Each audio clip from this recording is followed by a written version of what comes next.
د بلخ امنیه قوماندانۍ له لوري 80 میله مختلف النوع وسلې کشف او ضبط شوې. د بلخ ولایت امنیه قوماندانۍ د ترهګرۍ پر وړاندې د مبارزې مدیریت پولیسو د بلخ ولایت په مارمول، چهارکند، زارې، کشندي، شولګر، دولت آباد، چهاربولک او همداراز د مزار شریف ښار له ځینو حوزو څخه په تیرو 15 ورځو کې د 80 میله په اندازه سپکې او درنې وسلې ترلاسه کړي دي. یادې وسلې چې 54 میله کلشینکوفونه، 12 میله توفنګچې، یو قابضه راکټ، 3 میله M16 او ځینې نور مهمات پکې شامل دي او په غیر قانوني ډول د پخوانیو قومندانانو او د خلکو په کورونو کې ساتل کېدې د امنیتي ځواکونو د کشفي معلوماتو په ترڅ کې نیول شوي دي. د بلخ امنیه قوماندانۍ ویان محمد اصف وزیري وایي د امنیتي ځواکونو په هلو ځلو دغه 80 میله مختلف النوع وسلې په تیرو 15 ورځو کې د کلیو ولسوالیو سربیره د ښار په بیلابیلو حوزو کې لاسته راغلي دي چې د دې وسلو په تړاو تر اوسه څوک نه دي نیول شوي. هم در اثر سعی و تلاش نیروهای مدیریت مبارزه با توریسم قماندانی امنیه ولایت بلخ توانستند که با تعداد 70 میل اسلحه مختلف النوع از سطح ولسوالی ها و همچنین از سطح حوزات ولایت بلخ جمع‌آوری کنند که در این اسلحه راکت، همچنین مهمات و تفنگچه و کلشینکوف شامل است که تقریبا تعدادشان به 70 میل میرسه. تقریبا در طی 15 روز گذشته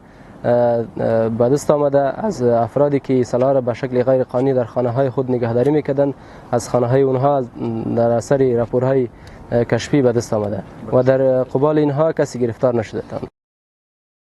په همدې حال کې د بلخ ولایت امنیه قوماندانۍ د ترهګرۍ پر وړاندې د مبارزې مدیر ملا محمد بلال وایي نیول شوې 80 میله وسلې ډیپو ته سپارل کیږي او بیا د حکومت له لوري په امنیتي ارګانونو باندې ویشل کیږي چې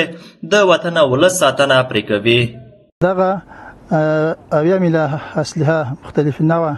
اسلحه چې په دې کې راکټ او کلشینکوفونه او توپانچې M16 دي دا د ضد توریزم د طرفه نیول کیږي او بیا دیپو تسلیمیږي. امید دیپو ته چې هغه دایاک دی،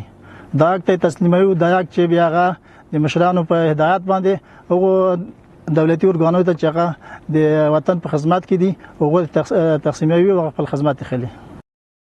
په ورته وخت کې یو شمېر مزار ښاریان هم د بلخ امنیه قوماندانۍ د دغه اقدام هرکلی کوي چې غیر قانوني وسلې راټولې کړي دي. دوی پر امنیتي مسؤلینو غږ کوي چې د دې اقدام لړۍ دې جاري وساتي او پرته له جواز او غیر قانوني وسلې د عام ولس څخه ترلاسه کړي تر څو د جنایي جرمونو وژنو مخه ونیول شي. امروز ولایت بلخ مقام محترم قماندانی امنیه ولایت بلخ دسترسی به یک دیپوی اسلحه سلاحی که غیر قانونی بود مردم ها از او استفاده میکردند. شما شاهد هستید که چندین قتل ها در هر گوشه و کنار شهر صورت میگرفت و عاملش همی بود که سلاح‌های غیر قانونی در دسترس اکثریت شهروندان بلخ قرار داشت که امروز الحمدلله خوشبختانه توسط مقام محترم قماندانی امنیه بلخ این سلاح‌ها کلشان جمع‌آوری شده و در یک دیپو در یک مکان امن نگهداری میشه. خواست ما از مقام محترم قماندانی امنیه بلخ همی است که دیگر سلاح‌ها و دیگر کارهای غیر قانونی یا سلاح‌های غیر